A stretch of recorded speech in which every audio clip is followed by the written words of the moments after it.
Yeah, we're really excited about our body of work this season. Having only lost 2 games to this point is pretty tremendous. It's due to our senior leadership, to the leadership of the team as a whole, and it's been some of the best leaders that I've coached in my career.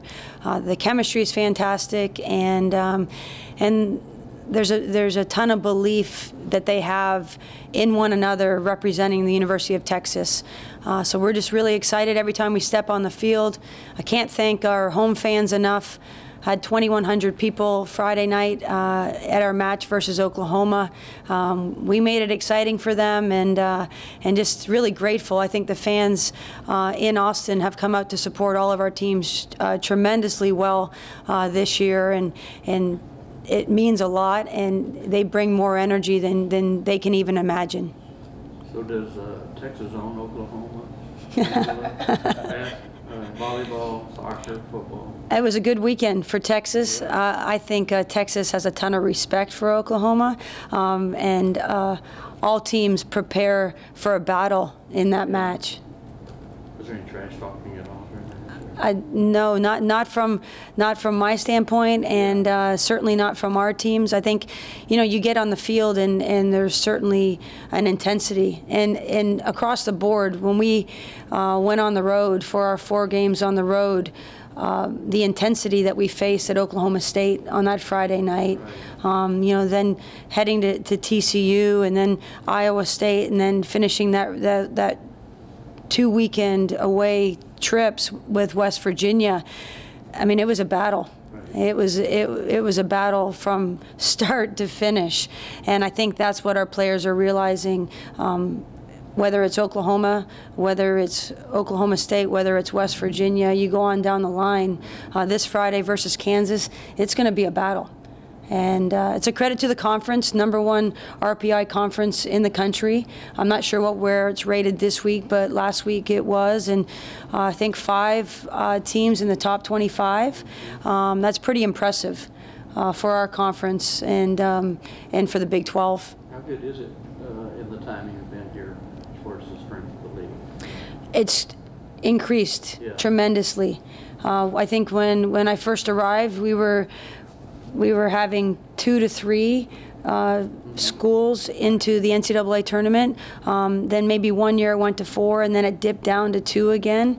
Now you're seeing 5 to 6 in the top 25. So it's not even a question of making the NCAA tournament. It's competing for those hosting positions, which is incredible.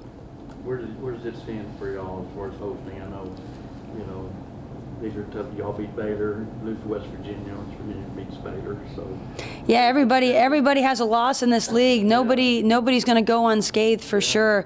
Every game we take it 1 game at a time, but every game does have its weight in all of that. Right. We want to have our seniors play as many home games as we possibly can, and I think our whole entire squad is playing for those 7 to hopefully ensure some more games beyond our regular season. What's the difference between y'all and a Baylor and a West Virginia? Oh,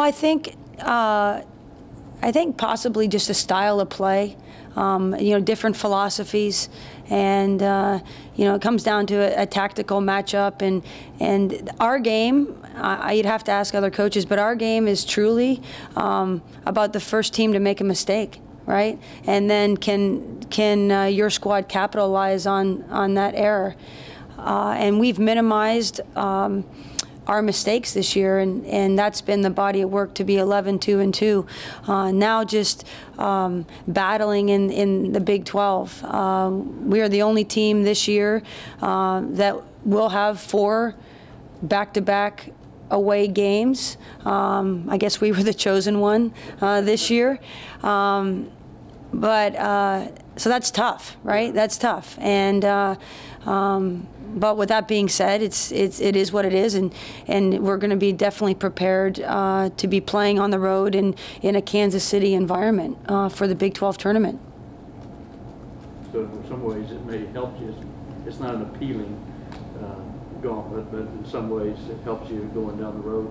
Oh, there's always a positive. We started our schedule off with Rice, a great opponent, but we started away, and then we went to Chapel Hill to play 2 top 10 opponents at the time in University of North Carolina and then University of Central Florida, and we did that. We scheduled those 3 games on purpose that way. It was a Friday, it was a Wednesday, it was a Friday. Right? Pretty similar to what we're going to be playing Thursday at Tech, Sunday, Kansas City, and then the winners of the quarterfinal matchups playing again Friday, Sunday. So we try to look at our schedule, and we put a lot of effort and thought into how we schedule our out of conference, knowing that we were going to have more a lot of road games in a row. So we tried to prepare our teams for that. Was Friday Alexa's best game? She played great. She took advantage of her opportunity. She got in behind, and she struck the ball. I mean, that was a finish. Yeah. That was a finish. And then for her to follow up and have the discipline that we talk about every single day in training, to follow up Sierra's shot for the final finish, is just a credit to her and a credit to our team for creating that opportunity in the last minute of play. Talk about Sierra, where her game is, how well she's doing. I mean, I don't know how many synonyms you can use. I mean, she's just she's a gamer. She's big time.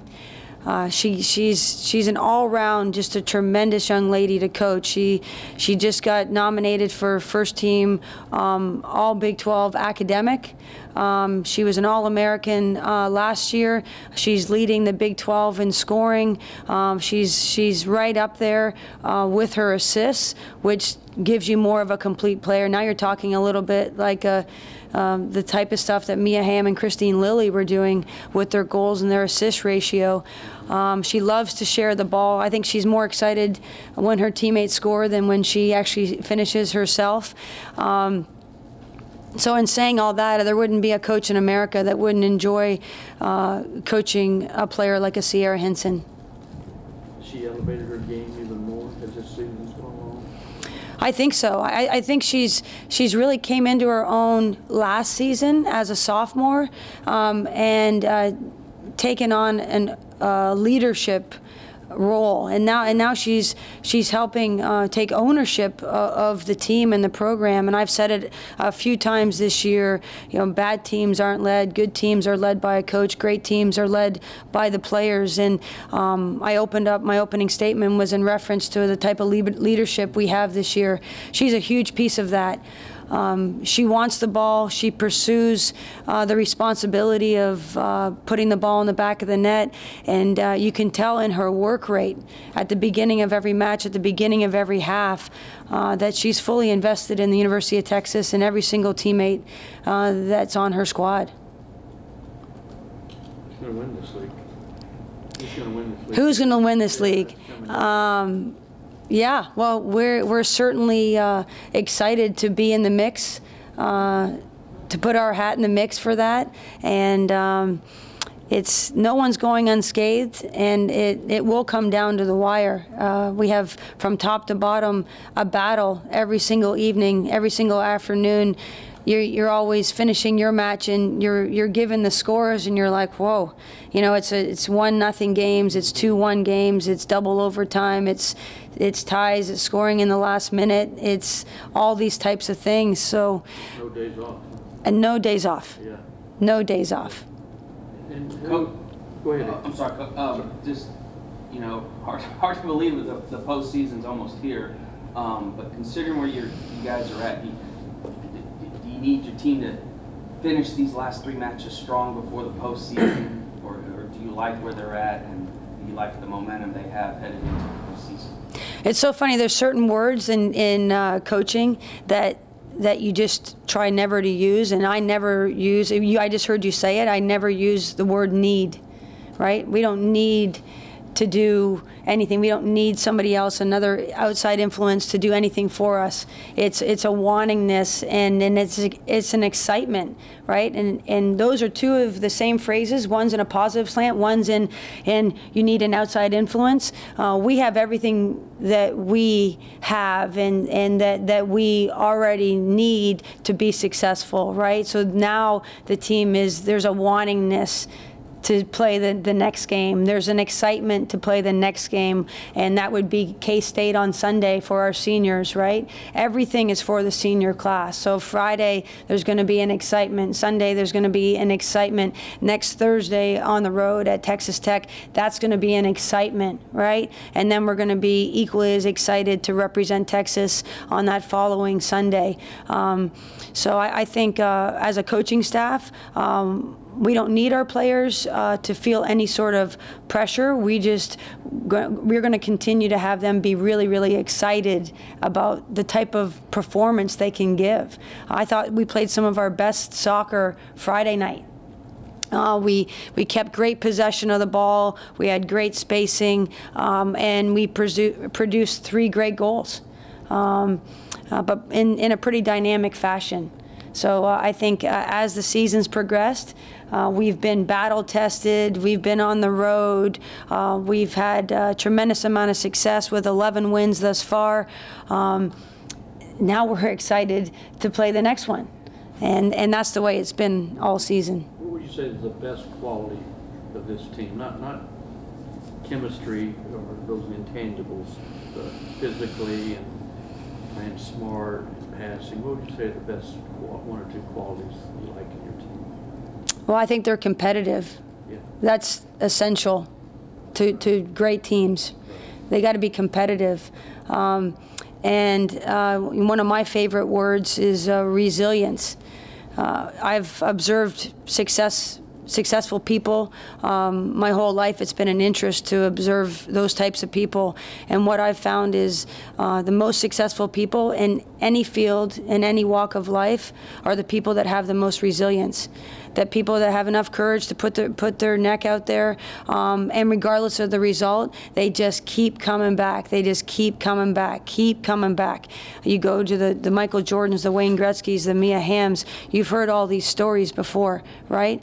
Those are the type of people that are the most successful because they've taken the most risks, and in their moments of failure or lack of success, they've gotten right back up and they do the same thing again, and they try to do it even better than they already did. So for me, for our squad, I'm so excited to be the head coach because they're competitive and they have this tremendous sense of resiliency. Do you read books about successful people, and do you share them with your players? I do. I read a ton of books. Yeah. I love to gain knowledge, but the 2 books I share with our players is "Oh, the Places You Go."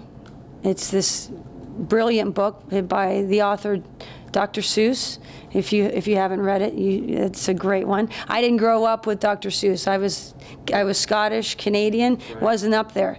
So coming down to college in the U.S. was the first time I ever got to see this whole series, right. And it's just brilliant because it's a small little anecdote, and it's just life, right? The ups and downs of life. And once again, I get back to what I feel like my core is, the resiliency, yeah. Right? Keeping a positive attitude. That book is what, when my seniors graduate, what they get. And the 4 Agreements by Don Miguel Ruiz. 4 ingredients? The 4 Agreements. Agreements by who? Don Miguel Ruiz, R-U-I-Z.